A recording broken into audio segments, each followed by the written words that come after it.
Yeah. All right, let's make a formal introduction for our listeners.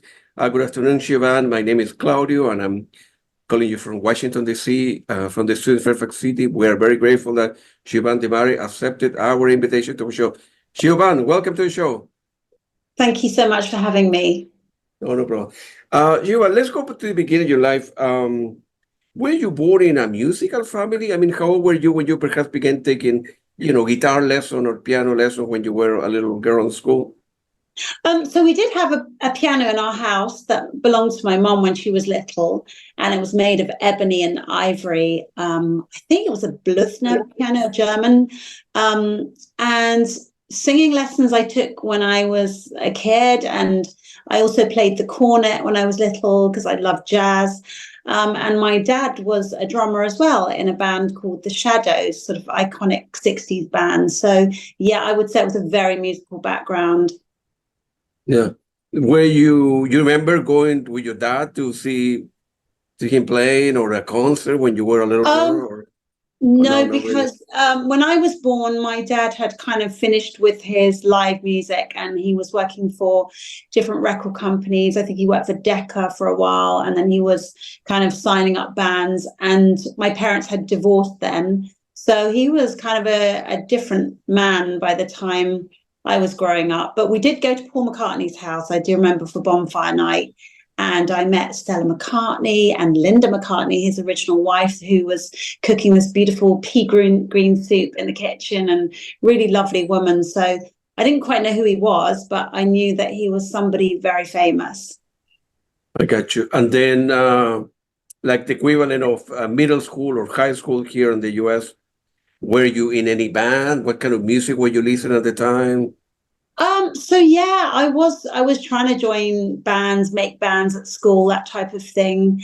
But my first real band was when I left school. But I did start off doing sessions, really, just featuring on people's tracks and trying to get as much experience as possible. That seemed to be the way forward, because I was kind of a bit confused as to where my voice sat best, really. So I tried every type of music, from rock, R&B, soul, rap, you name it. I tried it. I think even a little bit of reggae back in the day with my brother. So yeah, I was really curious about music and jazz as well.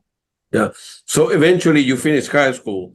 Any pressure from your mom, your dad, go to the university, uni, like they call it in your country, and forget about music. It's a difficult life. You're not going to make any money, or it was up to you to decide your future and then do whatever you wanted to do. And yeah, so I was brought up by my mom, single parent, and her whole ethos was just be happy, whatever makes you happy. I think originally my mom thought I was going to go into acting, and she was very supportive. So whatever I wanted to do, she'd be like just there by my side, kind of egging me on, hoping that I was doing something that made me happy. And that's kind of how I've lived my life.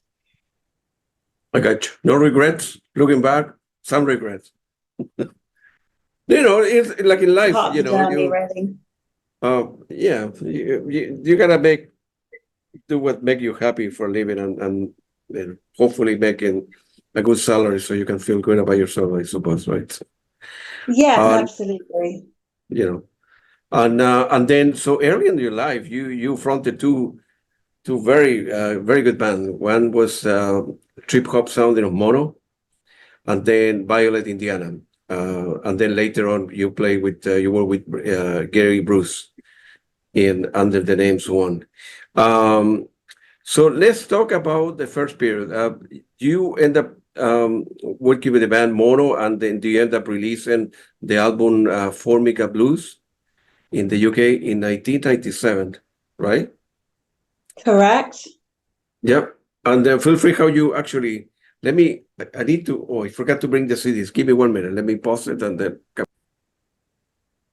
Okay, we're talking about the life in Mono. I'm very happy that when we met, you ended up giving me this, which is a very beautiful picture. Thank you so much. And then High Life also is a very nice shot. Yeah, High Life. That that was a bit of a story behind that. But yes. All right, yeah. Okay, what's the story behind Life in Mono? It has this is okay. So what's the radiated sweet band mix, and you remember working with this stuff and the picture, and then how you end up meeting the two of you, and then how you began working together, that sort of thing. With me and Martin. Yeah, yeah. Are we recording? Yeah, we're recording. Yeah, we're recording. Okay. Yeah. So Martin, how did we meet? We met through our manager. He was a friend of a friend, and he kind of thought that we'd be really good together. I think Martin was working with Massive Attack and Bjork and Nelly Hooper. He was doing all these amazing projects, and I was kind of floating around doing different projects with different people, trying out different things, being on white labels, really trying to find something. And then I think I went off to LA, and I tried a track with Mono, which we weren't Mono at the time, but with Martin, which was actually Life in Mono. And I went round to his little flat in Tufnell Park in North London, and he handed me the lyrics and said, I've got this idea for this song, and he said, would you mind trying it? So I tried it in his back room, in this little room. And I remember him saying, no American accents when you're singing, very pure, very simple. And I just want you to sing it like this. And he played it on the piano, and that was it. It started. So it was like, the stranger sang a theme. And that's how it began. And then he was like, yes, this is it. And I was like, really? Do you think this is going to work? And then I went off to LA, and then I got this phone call after I'd recorded it from Gary Bruce, that was our manager at the time. Not Gary Bruce, sorry. Gary, can't remember his surname. And Gary Borman. Sorry, Gary, if you're listening. And he was our manager at the time. And Martin, they called me and said, look, you got to come back. Every label in London wants to sign you. They love what we've done. And we need to be a band. And I wasn't really ready to be a band. So I came back to London and had all these interviews with all these top labels in London. And then we all decided that Echo was the label we were going to go through, because they were like an independent label, but they had major backing with Pony Canyon in Japan. So lots of schmoozing, whining and dining with different labels. We made our decision, and that was it. And then we had to suddenly get this album together super quick. And obviously Martin and I were complete strangers to each other. So we had to just get into the studio situation and start writing and recording. So it was a very interesting time of my life, but a great one that I will cherish. Good for you. And then came this one, High Life. What's the story behind it? That's a very nice picture. High life, all you do is get high life. So it was very Motown. It was literally this track that it was like a kind of Ronettes track, and we layered it up with all the harmonies and the backing vocals, and it's very catchy. And I think the label, they had a real problem with choosing the second single. And I think they put that one out, but they didn't quite promote it. They had big regrets because that was going to be the big track as well. And I'm not sure what happened between the label and the promotion, but I know there was a lot of sadness that they hadn't pushed it more, because it's so catchy, and they spent quite a lot of money on the video, which I'm not sure if it ever got showed. But if you ever find it, it's a really cool video, very vintage, all shot in a big film studio. And it's really interesting to watch the video that connects with the song. I think that one could actually come out again and do pretty well, because it's kind of timeless. Yeah, guys, you're here. You have short hair here, right? Yeah. I had a little bob then. I was known for my bob. Yeah, I always had this very. And then obviously this is the album, Formica Blues. And yes, Formica Blues, with the artwork that was just literally some art student that was a friend of a friend's in the band, and they put together this kind of very abstract looking. It's almost a bit Matisse looking, but I love it. That's right. So, yeah. And I noticed, I was checking your music and listening to all your albums on Spotify, and the track Life in Mono has over 4 million views on Spotify. That's amazing, man. That's So I excellent. should be a billionaire. Yeah, you should be. You shouldn't be talking to me. You should be talking to, on the Hey, BBC well, I London. had no idea, put it that way. Yeah. You know, and then actually you mentioned that that particular song, right, the Laughing Mono, it had been associated and with the official of Chloe website. Feel free what it's about. Oh, so the Life in Mono was used for Great Expectations with Robert De Niro and Gwyneth Paltrow, the remake of that, which was amazing. And then it got re-released, the whole album, for its 25th anniversary a few years ago. I think it was 2 or 3 years ago. And then recently, last Fashion Week, actually, in Paris, I think it was, Chloe had picked up on the song and used it as for the catwalk. So I was really pleased about that. And it just goes so well. It's really cool, effortlessly cool with the models, strutting up and down. So I was really pleased. It's a shame I didn't get to Paris to actually see it, but I got to see the video. So I'm really pleased about that. Yeah, it's a great track, man. It's a great track. Thank you. It's very good. And another track that I like in that album is the track called Silicon, which is a great song. Oh, every time you say the songs, I want to sing them, but no, don't worry. Yes, that's a really interesting one because we shot that one in a motel in England. And it was really odd because obviously, I don't know if you've seen the video where I'm going, I'm smiling while lying to you. And I'm basically dressed with this. It's almost a bit like a Bjork video because it's really abstract. And I've got like a sort of like really bizarre hairstyle. And I think they wanted to shave off my eyebrows and draw them in like a sort of sci-fi film.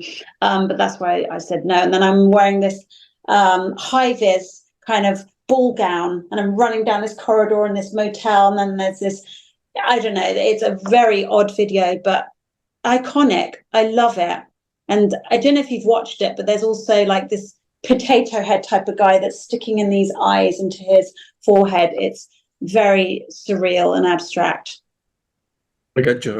And were you guys were able to tour with an album? I mean, you mentioned there was a lot of money investment, the record label, and the putting the videos together, and that's an iconic song. And were you able to tour because you only did that album with him, right? We did tour. We toured around America, and I think we did Europe as well. But we only did one album. And so when it was time to make the second album, it would have been great to do a second tour to promote the second album. But sadly, there was no second album.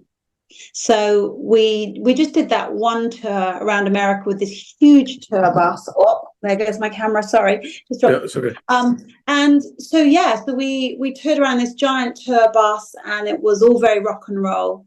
And then we'd kind of rock up somewhere and jump out the van, and we all had these bunkers on there, these beds, and there was always music playing and food, and it was great, and then we'd stop off and jump out, do a sound check, and then we'll go and do our own thing and then come back and do a show. So, sorry, my camera keeps dropping. I do apologize. Oops. Okay. Give 1 second, please, to just adjust. Technical error. Okay, you're good. Don't worry. Sorry, I'm back. And now my camera's gone. Video. Oh, well. Let me... Sorry, hopefully. Okay, so any in general terms, I mean, you guys were successful. Why, a second album was never released, and well, it was a funny one. I think Martin had decided that he wanted to make a second album, but he didn't want me to be on the album, which was really sad. So he wanted to do an instrumental album. That's what he told me at the time.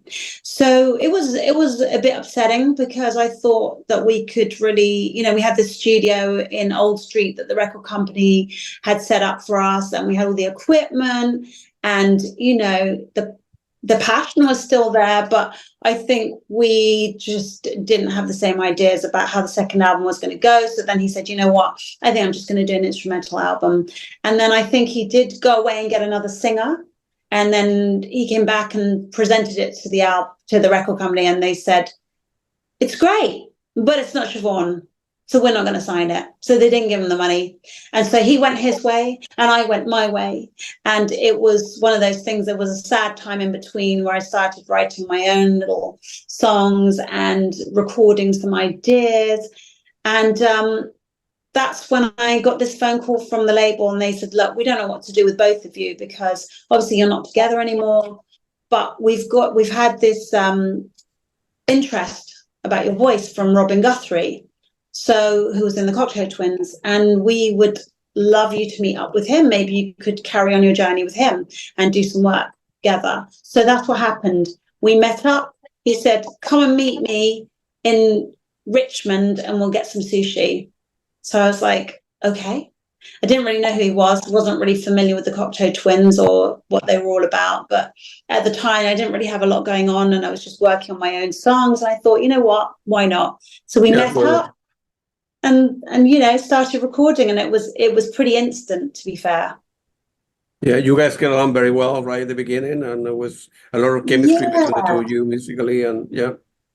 And I was so relieved to have something else to do that was, really meaningful again. So we got together and then we just clicked. And Robin has got such an amazing sense of humor. He's incredibly talented and so funny. Not many people make me laugh, but he's one of them. So once he got me laughing and switched the mic on and got his guitar out, I was like, this is amazing. And I think Scott, who was Bjork's manager at the time, turned up to the studio in Twickenham. I think it's quite a famous studio called Eel Pie or something. I can't remember exactly, but it was quite an iconic studio. And he was like, you guys need to be a band. This is amazing. So it was one of those situations again, like meeting someone and not being a band, and then realizing you need to be a band. So then that was what we were. We were Violet Indiana. We couldn't think of a name. I came up with Violet. Robin came up with Indiana, and we stuck with that. And I think now Robin actually has a daughter called Violette after Violet. So it was a lovely few years we spent together. We just used to drink coffee and write songs and then take them to the stage. And we toured as well around Europe and America. Did we do America? Yeah, we did do America. And we did South by Southwest Festival, which was, amazing. Such a great experience to be part of such a big prestigious situation. And we got on really well. But then Robin moved to France, so the story turned again, and I was left again with no one to write with, and that's where the story goes on. Wow. By the way, I like the picture in the background. I told you. Thank you. And I've got my CDs nice on the wall. Can you see them? Just here. I put them up today just to show you. Very nice. Thank you very much. The album are great. I mean, the sound is different from mono, but it's more hazy, smooth, dream pop. And the first EP was in 2000 called Choke, and the track I think Pure La Perla. It's a beautiful track, man. What memory do you have? Go ahead. Right. So they were all quite sultry tracks, and I think Perla Perla, it's got a meaning behind it. It's actually an underwear company, La Perla, and I remember being in Italy and walking through this little shopping area. I think I was in either Milan or Venice, and I saw this little underwear shop called La Perla Lingerie, and it was so beautiful. And I just remember thinking, I want to write a song about this underwear and how it might make you feel, like almost like a purring cat, and hoping that that I could acquire some of this beautiful underwear. So that's kind of how that all started. Yeah, gotcha. And then the year after, you did 2 EPs, actually 3. One's called Special, the other is Roulette. And from that one, I really like the track Air Kissing. I don't know if you remember that one. Yes. Well, air kissing got used actually quite a lot in advertising and for an Xbox game, that they kept repeating the licensing deal for that one. So, yeah, what was the other air kissing and what was the other song you mentioned? No, that one, the other. So you did two, the Special EP, then Special. Roulette, and then Yeah. Killer Eyes as well in 2001, right? Yes. So they were all quite different. Killer Eyes was a lot more kind of almost rocky, the way the chorus came in, but it was yeah, they all kind of were inspired by different situations and feelings and emotions, and Special being a turning point in one's life where you suddenly feel hopeful in love again, and you know those special emotions that come with it. And then you know every song has a meaning, and I am one of those singers that does sing from experience and the heart, and it's very present for what's going on at that time. So to get to know me, you just need to hear me sing, and then you'll probably know what's going on around me. Okay, great, great. And then after that, you did Casino in 2002, Beyond the Fur in 2004, and then Russian Doll in 2004. I like the track New Girl. Any recollection from this period? Yes, I remember New Girl, and that's really optimistic. And I think that's about when you find new love and you become someone's new person in their life, and it's all amazing and, you know, really positive experience where you just feel like center stage, you're the main character again in someone's life, and they're the main character in your life. And it, you know, it's an amazing thing when people connect. So that's really what that song was about, just being the new girl, which, you know, everyone goes through that. And it's you know, amazing. I got you. And then the album, I don't know if the sale was doing great at the time, but there was an opportunity to tour, right? And then you end up touring a lot in Europe, and then here in the United States. And I remember reading an interview with Robin that you guys were not that popular in the UK, right? You were popular outside in Europe and not your own country, and then, right? I think it's the same with mono. I tend to do well. I think I've had a few number ones in places like Thailand. I think Life in Mono was number one in Greece, though it became recently. It was on a TV series. It was like the theme tune for a TV series, the intro. So yeah, other territories, the Far East. I did a track for Emirates Airline that became really big in Dubai. So it's kind of like you just never know who you're going to connect with. And maybe the promotion wasn't that big in London, or people just didn't get it at the time.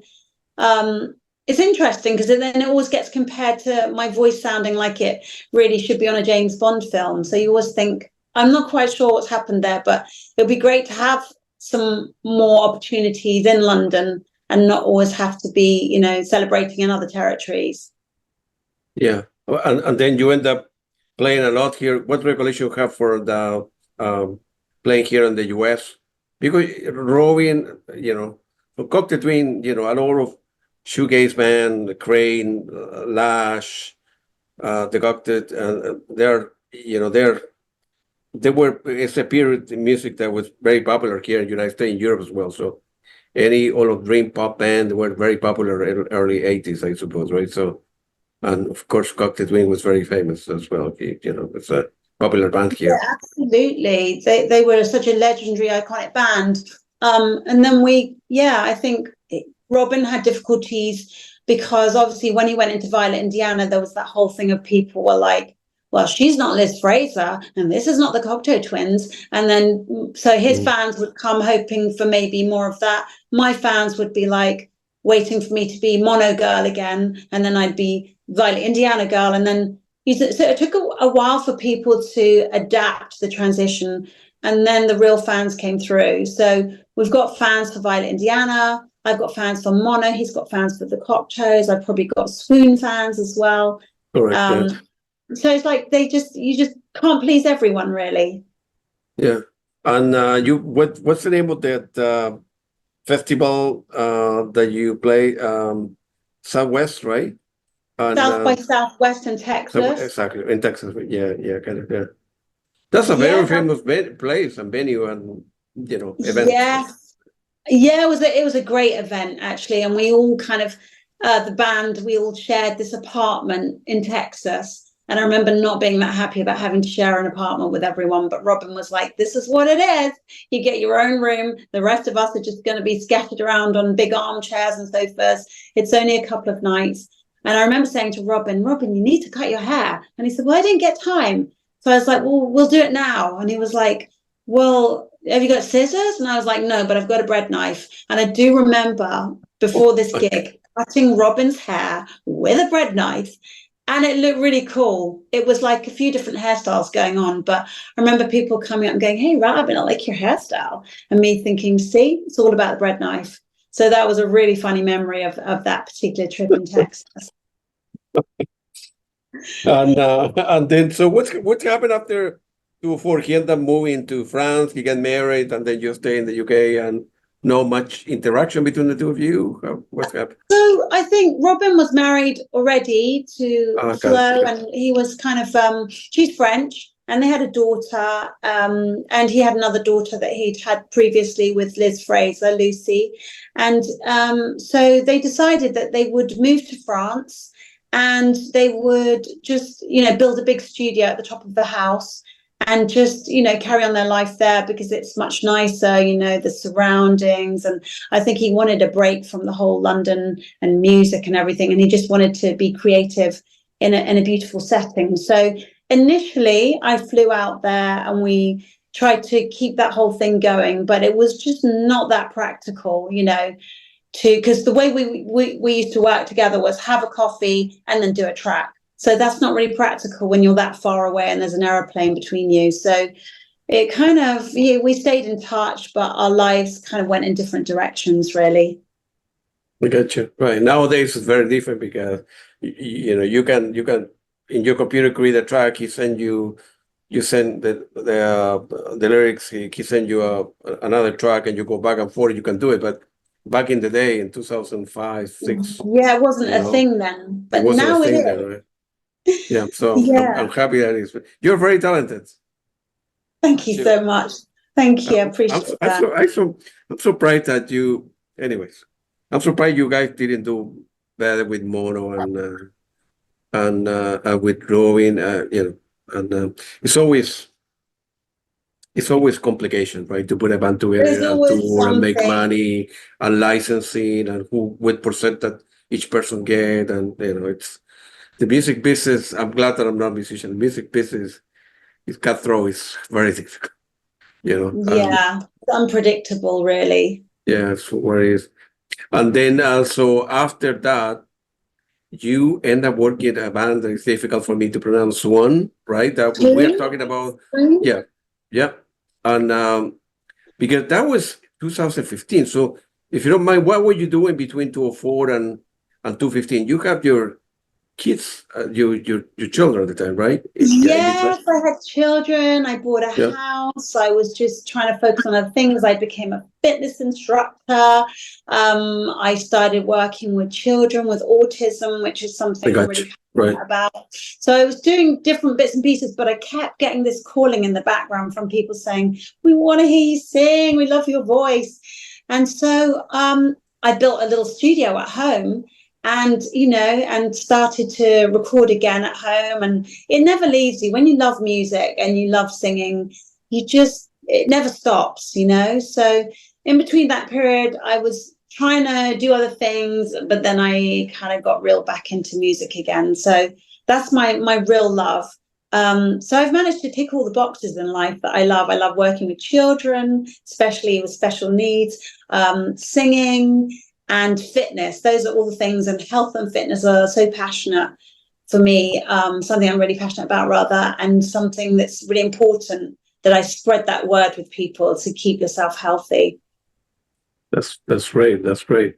And then feel free to talk about This Bullet Never Kills, the single for 2015, and then you end up working, releasing the album. I think it's called Handcuff Heart which is very good, very different from the the work you did with Robin, very different from mono, but still your voice, and it sounds great, but it's different. Right? So, what memory do you have from that period? So that was a period of my life where I wasn't really sure what to do next. And I think I put an advert on Gumtree. Things were getting desperate. I was like, I don't know what to do. And so I was a bit torn.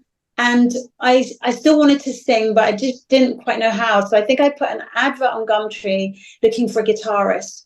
And I was really grateful because this lovely man, Gary Bruce, contacted me and said, I'd be interested.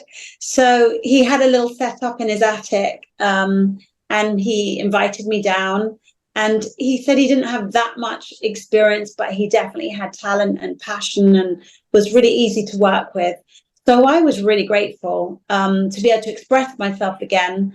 And he was so complimentary and so kind, and kind of like was really good to work with, because he was able to experiment as well with different textures and layers. And so I think one of our tracks got used in a movie as well. I can't remember which one it was. But it was great to just dip my toe back in and get my confidence back again, because you do lose a lot of confidence when you step away from it all. You're like, am I good enough? Should I be doing this? Do people want me to do this? But I was getting inundated with so many messages on some of my fan pages of people saying, where are you? What are you doing? Please come back. So that was the thing, that with the driving force that really made me think, okay, you know what? People want this. So I'm going to just keep doing it. And so that's what we did. We put this album out, and it came out with a little label in America, Saint Marie Records. And Saint Marie, yep. Yeah, and that was it, really. So it was a little humble offering with a label during lockdown, I think, that we spoke to this guy, and he released it from his living room, I think. I'm not sure how much promotion happened on it, but it was nice to put it out. And, and I think I'm proud of it, just as I am of all the songs I've done. Good for you. Good for you. So my understanding is that you are working, well, you are actually collaborating nowadays with Lisa Gerrard from Dead Can Dance and Marcello De Franchici for the upcoming album, The Poetry of Life. And I have heard that the album is coming along just fine and hope to be released this summer. Feel free to elaborate. So about the tracks and who you're working with and how you end up actually meeting or so. Yeah. Okay, so Marcello had been trying to get in touch with me apparently for some time, and I had kind of overlooked the emails, hadn't really realized. I get quite a few offers for things, and I often just, I don't know if this is going to be for me, get a little disheartened. And I'd obviously overlooked this email.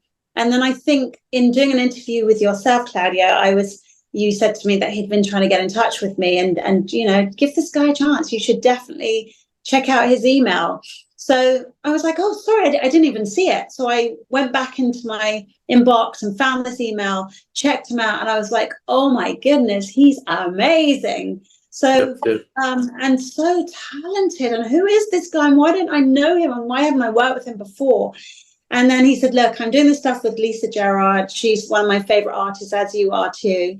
And it would be my absolute honor to work with you. And he said, when can we speak? And he called me, I think, literally hours later. And we were on the phone for hours, just like, where have you been all my life? That kind of conversation. And I listened to his music and I just couldn't believe what he's doing and that I don't know about him. So, yes, and then he sent me some tracks over, and I quickly had to think, right, time to get the pen and the paper and start writing again and set up my studio so that I can record and send him the tracks back, the vocals on top of the instrumental versions he sent me. And that's how it all begun. So he loved what I did. I provided a little vocal that I recorded right here in this room at home, the back of my garden. And and he was so complimentary, so grateful, and so kind. And he was like, yeah, let's do this. This is going to work. And then, Lisa's obviously legendary. So it's such an amazing opportunity once again. And we have this other guy, Daniel John's, also involved in one of the songs I'm singing on the album, and he's a huge star in Australia. So again, like, I couldn't be more grateful for this opportunity. Good for you. And then again, the internet helps. You live in London, UK, Marcello in New Mexico, United States, and Lisa in Australia. So, sending file one another, talking, well, it's 3 o'clock in the morning, my time, it's 3 afternoon, I walk over, and it's a lot of work to put that together, doing over the internet, which is nowadays possible. Before it wasn't possible. And I had no idea that it was so possible that people in all parts of the world could do that. And also to get the vibe, because I used to think that you have to be in the same room, you have to go and have a coffee together, you have to know each other, you have to have a chat. Yeah. But it's like, I've never met Lisa, I've never met Daniel, but together we're able to do this amazing creation. So that just shows you how much the world has moved forward with technology. Yeah, I don't know if Marcello, you can talk a little bit about the track. He can a little bit share the track with you, and then change that, modify this part and all the arrangement, because it takes a while when you are not, like you say, when you are not in the same room with someone, like it's the expectation versus relationship between people. No coffee, like you say before. You don't get to know them. It's only via email, via Zoom, and it's difficult to establish the rapport, right, between two people. Yeah, you do have to, but I think because when we got on the phone to each other, we just clicked. We just started talking as if we'd known each other all our lives. Yeah. So it was like we were on the same page, and I think we kind of just started talking about life and what we were going through and all the rest of it. And then he said, "I'm going to send you a couple of tracks. Tell me what you think." And then he sent me this track, and as soon as he sent it, I started singing. I was going through something. I was going through a big breakup actually at the time, and I needed to channel that somewhere. So I was like, oh, get me a pen, get me paper, get me a mic. And when I do that, I know I'm onto something. And that's exactly what happened at that time. So it's called Don't Ever Look For Me, that particular song. And that's the one with Daniel Johns and Lisa. And it's a banger. What can I say? It's very emotional, and I can't wait to hear the finished mix, because I've only really heard the bit that I did and then a little bit of what Lisa's doing down the phone. And because I think Marcello's quite sensible. He doesn't send it to everyone too soon, because then everyone starts going, change this bit, put my voice louder, or put my voice lower, or put this on. And he's the creator of, he produces it. So I think he's very sure on how he wants it to sound, and he doesn't want to be too influenced. So I can't wait to hear it. And then after that, we did the second track, which I believe is called Some Sort of Congruence, which I had to Google that word, the congruence bit. And that's got poetry in it as well. So I think it's that one that's got the poetry. But it's a friend of Lisa's that's the poet. I think she's called Marissa Sturp. I hope I'm pronouncing that properly. And she's obviously an incredible poet, and I love poetry. I write poetry. I'm a published poet. So, it's great to have all these creative, talented humans all doing this collab together. And my son, I mustn't forget, my son's did all the vocal, helping me to record at home. So he was the engineer this side that was able to tell me, you sound good, sing now, first verse, chorus, harmony. So that's the first time that we've really done a project like this together as well. He's a really talented musician. Yeah, I'm glad I was able to help out and make the traction. And yes, thank you so much for that. Incredible, no problem. I think no problem. When I talked to Marcello, when I talked to him on Wednesday, Thursday, the album is coming along, and I think they are looking for a record label now. Hopefully, the album is going to be released by the end of the summer, September timeframe or so, right? So he's in the process of creating some videos. It's a lot of work behind the scenes, right? Putting all the track together, then listen to the whole album to see it sound coherent, pick up the track and the art design, and then he needs to go to lock himself in a room with no phone and remaster the stuff. And He is that guy. He we, sleeps in the studio. He's amazing. He's so yeah, committed, yeah. dedicated. Oh, this guy worked like an Really. animal. I don't know how he does it, Well, he's single, so Ah, is that the secret? that's it. If you want to work, That nowadays with social media and Facebook and Instagram, people get distracted. But he turned his phone off, he get sleep during the day sometimes, and work all night long, and then nobody can bother him because it's the middle of the night, and he works a lot. It's very difficult.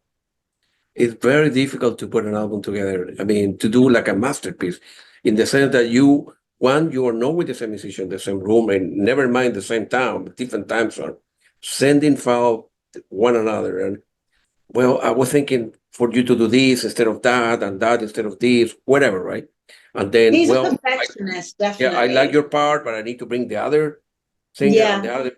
the other person in the track is a different pitch. So you need to, adjust to the black and white. So a track that will take, 2-3 days with everybody in the same room, may take a couple of weeks. And so we're going back and forth, right? And you say, right, he's a perfectionist, he knows Yeah. exactly what he's looking for. And, Oh, absolutely. And yeah, he likes it to be just exact, like even down to the breath that's right. of, Yeah. I'm not sure about that breath.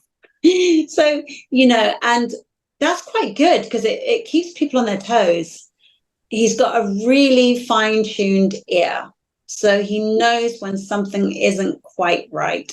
Yeah. Even I think I re-recorded a vocal a couple of weeks ago for him, just one tiny bit, because there was a tiny crack in my voice. And he was like, it wasn't out of tune. It wasn't that he didn't like it. It was just this tiny crack. So I was like, right, okay. So, but I like it because it really keeps me, thinking that, I need to get this right and not just chuck something down, stick all the emotions and throw it. Like, just make sure you're doing it really well and put all the emotions in, and don't lose the performance. So it's a really great sign that he's such a perfectionist, because he'll get a great result.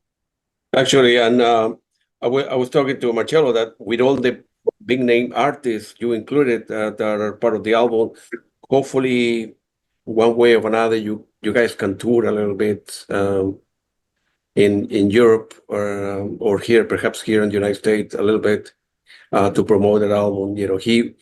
He would like to promote also Exauria, his previous album, Lisa Gerrard, and this upcoming album, The Poetry of Life. So, but then again, they need to be a promoter. The numbers need to work out, and the cities, and then again, the same problem. Well, we have a lot of great artists. We cannot bring everybody, right?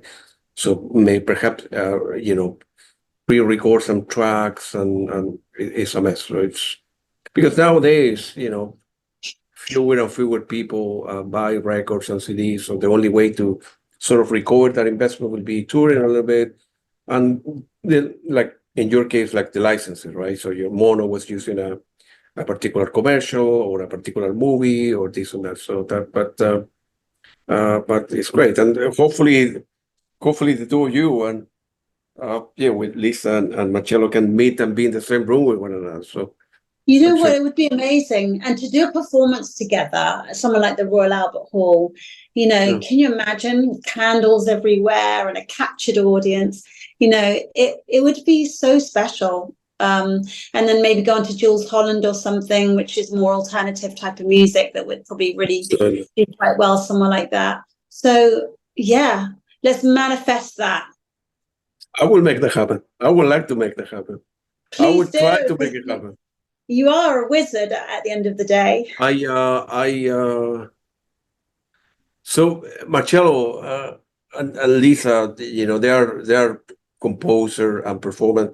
I'm good at the other side, the managerial stuff, right? I don't know, like I told you, I don't know how to play an instrument. I don't know how to do music. I have a big music collection, and I see close to 60 shows a year. So I know a lot about music, and I want to not specialize, but I know the managerial side stuff. When the product is out, let me take it and then talk to a promoter and then try to make it happen. So hopefully it will happen, which is, but the album need to be released. There need to be some promotion. Marcello is going to be creating some videos. perhaps go to Australia to see Lisa, and then with you as well. I think he has sent you you sent him some video, and Phil Manzanera and Noemi Wolf from the Word Phonics, and so many other people are going to be involved. So it will be great, and I will try my best to make it happen, but we'll see what's happening. We're talking about September, October, right? The album need to be released first. They need to find a record label. Yes, let the magic unfold and the story begin. That's right. And then I think toward the end, August, September, we'll do like a Zoom link, something like that, with everybody involved. And there's a lot of people involved. Oh, that's going to be amazing. Like 10 I'll different get to musicians, meet people that you all the never other met, musicians. right? It would be fantastic. And why not do it on Zoom? Yeah, of course. And I'm going to be recording stuff and share that with you guys. And I think you mentioned before that beside this album with the Poetry of Life, you are, once this album is released, obviously, you're going to be working with another EP with him. And yes, I'm going to work on some more things with Marcello. I'm going to work on some things at home. I've got some projects coming up with my son. We've got this very how can I say, it's like a dance track that we're hoping to bring out in the summer. It's the early stages of it, but it's got a vibe. And then we're going to do some more things together, and then I'm going to start probably an EP with Marcello. So a lot of things coming up. And when the sun comes out, it makes you feel very creative. And when at the moment it's very sunny in London, so it's perfect time to get the creative juices flowing and make some new tracks. That's great. Looking back in your life, any particular performance that you have done that you say, man, that was great. Everything worked out. The equipment arrived on time. The bus were fine. The hotel was nice. The audience was great. Engaging, participated. We got paid well. Any particular concert that you look back and say, man, that everything clicked that night? There's three performances that stand out for me. One was the Conan O'Brien show, where it was all a bit surreal. And I remember just thinking, am I really here on the Conan O'Brien show? And then the other one was the RuPaul show. And I remember just feeling really kind of spaced out and thinking, RuPaul is literally over there. And he's so legendary and so iconic as well. And I remember he came over and he was so tall and gorgeous. And so that was something that stood out for me in life. And when I look back at that video, it just brings all sorts of memories being in America. And then the other one was at the El Rey Theater in Los Angeles, and having Madonna in the audience and her saying, I'm coming to the show tonight, make sure I get hard tickets. I don't want to be on any guest list. She had this whole thing that she wanted tickets in her hand. So we got tickets to Madonna, and and she came. I didn't get to meet her, sadly, but I was told that she really enjoyed the show. So the Queen of Pop came, so that was really lovely. Yeah. Well, hopefully, if you tour with Marcello and Lisa, we can bring Madonna back. Yes, and I can have a coffee with Madonna, maybe decaf. That would be great. On a vegan decaf. Okay. All right, Siobhan. It was very nice talking to you. You Thank you great. So much. I like the background, and then hopefully, the album. Well, the album is going to be released soon, and from what I hear, it sounds great, and it's coming along. So it's a lot of work to make that happen, but I will help out in any way I can, and hopefully I will see you. No problem. Hopefully I will see you in London very soon. Thank you so much. Have a lovely afternoon. Bye. See you. Bye.